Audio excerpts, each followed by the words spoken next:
Estamos en el túnel de Valgorza. Esto es la vía verde del Val de Zafrán. La vía verde también que se conoce como el Matarraña, la que va desde Tortosa al Cañiz. Y aquí estamos delante de un túnel de más de 2 kilómetros. Si notaréis ahí en el fondo, veis un punto blanco, es el final del túnel. Nosotros ya lo hemos pasado y ha sido toda una aventura.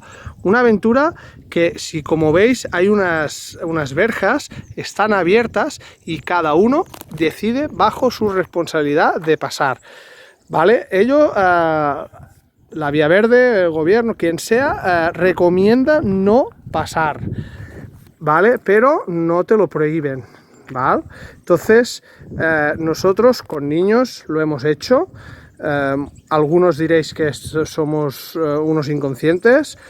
No, yo creo que hay que tener aventuras en la vida. Lo único peligroso es que en algunos tramos es como que haya entrado agua y haya arrastrado piedras y bueno, y hay piedras en el firme que hace que sea pues peligroso para el tema de tener una caída, ¿no?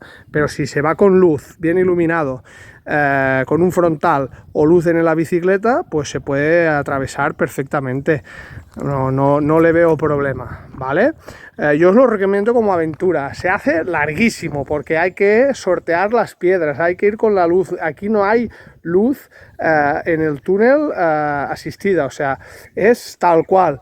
Y es una pasada. Y aquí tenemos, allí encima, tenemos el pueblo de Valgorza.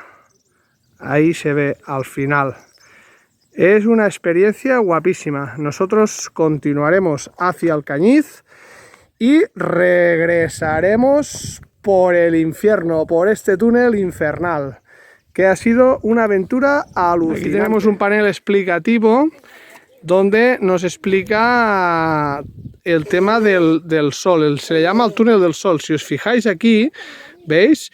Lo explica que durante algunas épocas del año el sol se alinea con una boca y la otra del túnel, con la cual cosa podemos ver a través de una boca al final la luz del sol tal como se enseña y se explica en esta fotografía de aquí. Es un sitio para visitar, un sitio aventurero para ir en bici.